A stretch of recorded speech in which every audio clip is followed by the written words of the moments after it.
Ambedo femi décryptage ni o wala wala li ambedo o kono inafo nyafo tukamna bakuru bawla andunto kafo mali dongli dala demsen do boyno ni ale donino mali kono mali ko kanje fantan nan bela jelena ni o siriki jabate ni kle damado konna la krini woyo wulileno ale no fe ka sababu yake ka kanu nyokon koro Mariam so mama sita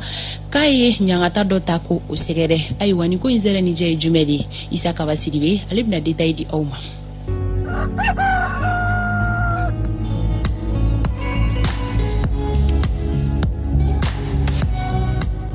kaba intoma fanta tumuta ambe ifoka Amadou Lassana Konarefo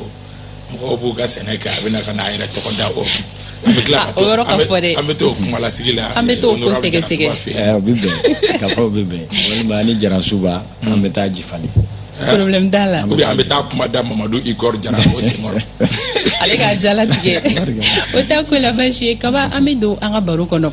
femi ngoni ni kuma yini te kuma dogole bibina sabula ka daka bololo sanfela falenu ni kibaru yaula abe kuna fondi gafe do konna la radio do fenebe ka fo ko sidigi jabate ko ale ko ni nyangata ta ka nyeshi akanu nyokon koroma kaya bugo fuka jogi alors kaba ambe feka do yalma kuma nciano wachinte bon ni mo ko munun te bololo sanfe abe gele o luka bo kuna foni kalama o de kama kuna foni min dobi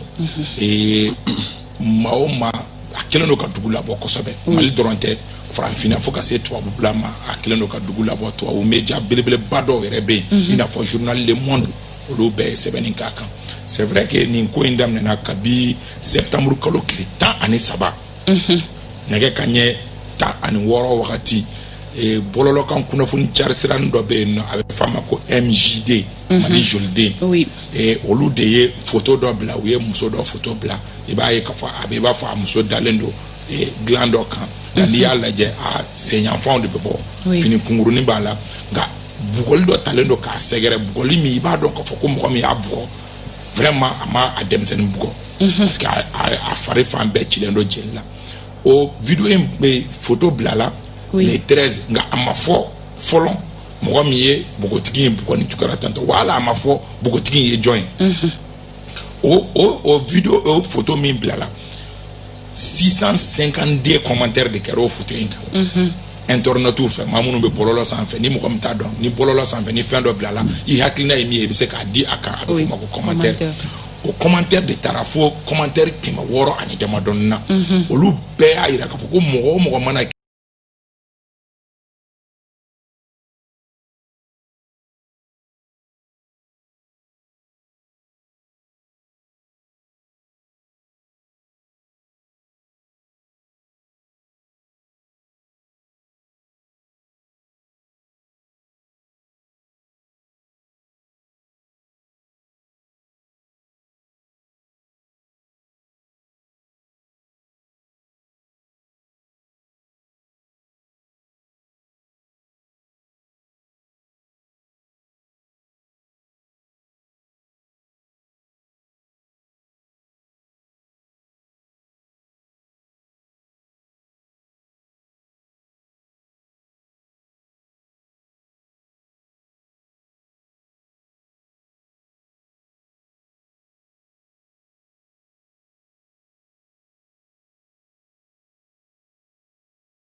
olu de ka baara ye ko de kelen fɛ ka Mali jolide mɔgɔw bila nin ko in na donc o ye ampleur di ko ma sisan a kɛra bɛɛ k'i ka côté ta min bɛ Sidiki ka côté la min bɛ Mama Sita ka côté la an bɛ b'o la an ye o tile filani k'o mankanci la septembre kalo kile 17 laginɛkaw ka téléso dɔ bɛ yen nɔ ko espace tv olu de ye Mamasita wele téléphone na o y'a sɔrɔ a yɛrɛ fɛnɛ ma kuma ko in kan fɔlɔ mɔgɔw tun bɛ ka min fɔ ni o y'a sɔrɔ ko kɛra a la a ka taa plainte don a ko bɛ cogo di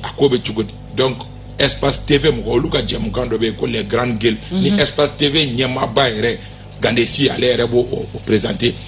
o yɛrɛ de ye Mamasita yɛrɛ wele sa Mariamuso yɛrɛ wele téléphone na Bamakɔ yan nɔ k'a ɲininka ko ja min bɛ bɔlɔlɔ sanfɛ ko e don wa ko awɔ ko ale don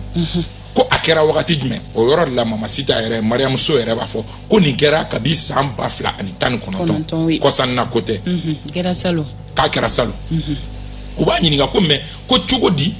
e sera k'i yɛrɛ to hadamaden dɔ bolo o k'e bugɔ nin cogoya la tantɔ Mamasita yɛrɛ de b'i kanto ko nin yɛrɛ y'ala dɔgɔmani ye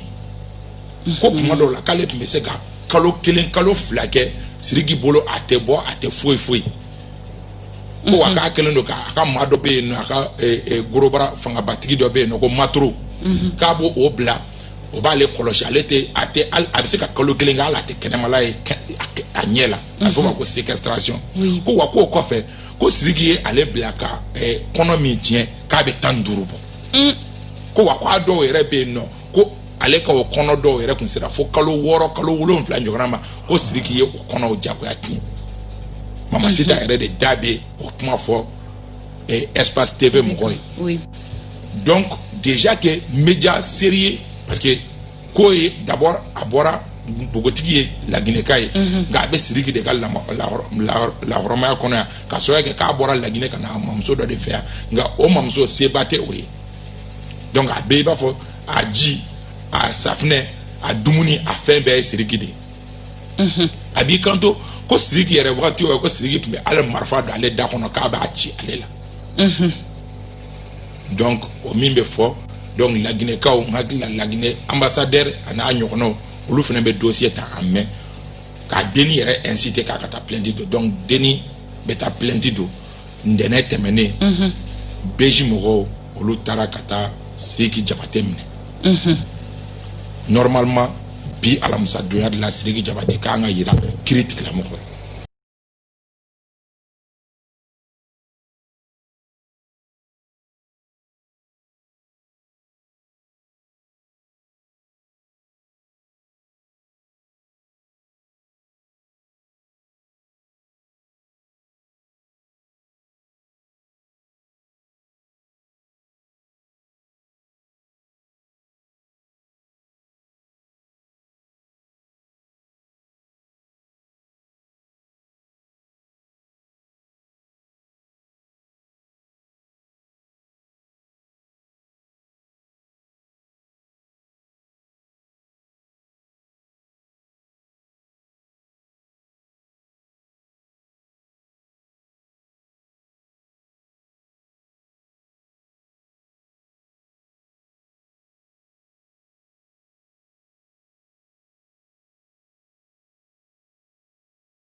Delike dɔw wɛrɛ bɛ yen nɔ la diva Oumou Sangaré kunu surɔ ale fana ye vidéo kunkuruni dɔ kɛ vidéo kunkuruni min kɔnɔ vidéo daminɛ la a b'a fɔ ko baara min kɛra k'a man ɲi ko baara min kɛra k'a man ɲi nka diva ka vidéo laban na ale fana b'i kanto ko ka yafa Sidiki ma bɔlɔlɔkan n'a dun ye fɛn dɔ ye o kɛlen min kɛ mɔgɔ dɔw bɛ yen nɔ yɛrɛ olu yɛrɛ y'u désabonné ka bɔ Dili yɛrɛ ka page la ka dɔgɔlimaw ta ka Dili sɛgɛrɛ Dili fana y'i teliya vidéo min n'a tun y'a bila a ka page kan k'o wuli ka bɔ yen ka sɛbɛnni wɛrɛ kɛ k'a yira k'a fɔ ko Sidiki ye min kɛ k'ale b'a kɔn bi a b'a kɔn sini ko wa ko a tun ye min fɔ k'a bɛ yafa deli mɔgɔw fɔlɔ donc c'est un sujet très très sensible aujourd'hui transition gɛlɛyaw bɛ yen fɛn bɛɛ bɛ yen mais ni mɔgɔ minnu t'a kalama nin gɛlɛya belebeleba in fana bɛ yen ka sɔrɔ k'a ko ka dun n'i ye Sidiki ta k'a jateminɛ ka Tumani Jabate ta ka jateminɛ kuma in ka gɛlɛn a ka gɛlɛn ka sɔrɔ kɛ Sidiki fait partie des artistes minnu ye jamanakuntigi kɔrɔ Ibrahim Boubacar Keïta soutenu ouvertement fo ka taa journal télévisé la Sidiki ni Ibrahim Boubacar Keïta k'u jɔ ani ministre de la culture Sidiki k'a kanto malidenw ma ko bɛɛ ka fara Burama la ko dakantigi de don ka Ala nɔ don n'i ye u kow da ɲɔgɔn ma nka o kɛrɛfɛ ko dɔ de kɛra min ma ɲi n'a kun fɔra ko tiɲɛ de tɛ parce que ko in problème y'o de Sidiki ka mɔgɔw bɛ k'a kɛ i b'a fɔ ko min bɛ ka Sidiki sɔrɔ bi ko parce que i bɛ ka binna k'o de don. mais kaba ko me niveau mina san ka fara o mu sangare ka ani artiste ba caman wɛrɛw ye al minnu bɛ Mali kɔ kan minnu bɛ ka bɔ ka yafadeli kɛ ko me yafadeli niveau de la sisan o kɔrɔ b'a yira k'a fɔ a ye waleya min kɛ u yɛrɛ b'a dɔn k'a y'a kɛ. oui non a yɛrɛ ko ni na k'a fɔ ko mɔgɔ caman b'a dɔn hali Sidiki tanti min ni o ye Safi ani a tonton Jelimu olu bɛɛ ye vidéo kɛ ka yafadeli kɛ mais ça va au-delà de Sidiki nin ye fɛn minnu ye. oui. pratique do minnu bɛ an ka société kɔnɔ de an kana ɲɔgɔn nɛgɛ o fana na Mama Sita tɛ ni ye nin kuma fɔ a bɛ mɔgɔ dɔ Mama Sita tɛ muso fɔlɔ ye min bugara Mali kɔnɔ a b'an ka société de kɔnɔ Sidiki ta in kana kɛ a kana dan Sidiki ta in ma mɔgɔ o mɔgɔ bɛ nin ɲɔgɔnna kɛ musow la parce que hali mɔgɔ caman bɛ bɔlɔlɔ sanfɛ minnu fɛngɛlen don minnu cɛsirilen don kuma in na mais i bɛ taa sɔrɔ ils font pire que Sidiki ni sisan tɛ kɔsan na de parce que diɲɛ de yɛlɛma a ka jugu ni Sidiki ta ye ni sisan tɛ fɔlɔ ne bɛ bɔ Kalaban aéroport sira yen kun dɔnnen don ni muso bugɔyɔrɔ.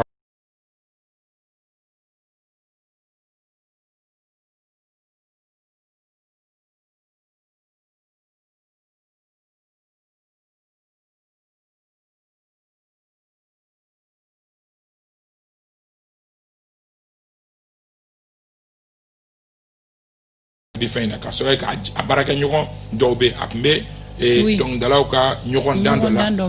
affirmant olu ye a jigin ka bɔ o ɲɔgɔn dan hukumu kɔnɔ ka sɔrɔ il partait Sidiki de tun b'a trophée sɔrɔ siga foyi tɛ a la ka fara o kan Universal Music ni o ye diɲɛ jɛkulu cakɛyɔrɔba dɔ de min bɛ ni dɔnkilidala ye olu ka cakɛda sɔrɔ n'olu y'i ta u kama la o ye i kelen ka sommet des sons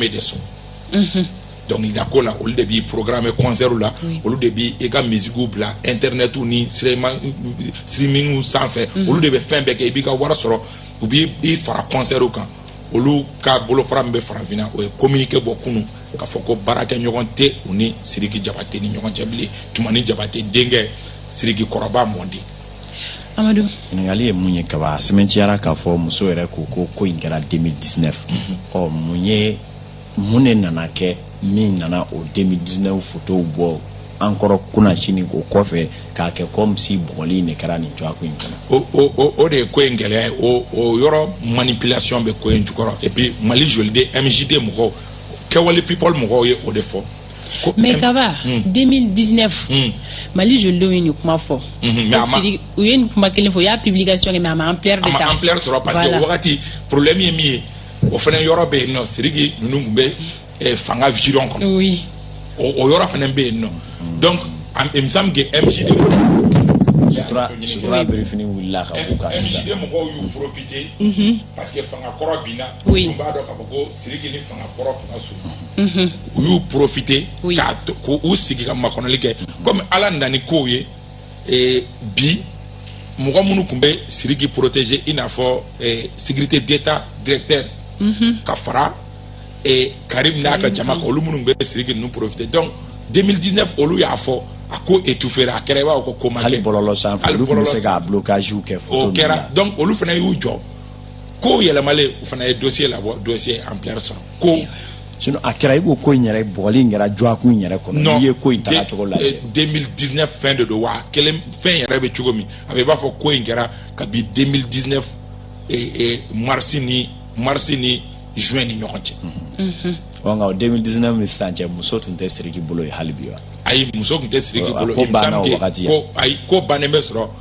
2020 de kɔnɔ kibaruya minnu bɛ anw bolo k'a fɔ kanu in dabila la 2020 de kɔnɔ tajuru sara bere de don sisan ayi misan ke Sidiki yɛrɛ de ye kanu dabila o fana yɔrɔ b'a la deni hali bi muso fana b'a ɲini ka tajuru sara ta ka ɲɛsin Sidiki o yɔrɔ b'a la parce que muso ka fɔli la Espace TV mɔgɔ ye a ko k'ale tun bɛ ko o ko la kanu de kun don wa hali bi ale filɛ yɔrɔ min na sisan ale ni degunne de bɛ ka nin kuma parce que hali sisan Sidiki kanu b'ale yɔrɔ k'ale jigi tun bɛ furu de kan ka ɲɛsin Sidiki ma k'ale kun jigi b'a kan k'a fɔ ko Sidiki bɛ n'ale furu cɛ b'a ɲininka ko mais ko o tuma k'e tun bɛ mun ɲini Sidiki bolo ko i n'a fɔ muso tɔw ale tun bɛ furu de ɲini ale tun bɛ k'i muɲu k'i sabali a bɛ bugɔli fɛn fɛn kɛ ale la ale b'a bila a kunna ni nin bugɔli bɛɛ banna don dɔ a bɛ na n furu k'a muso ye mais il me semble que ale k'o laɲini ma sabati donc ni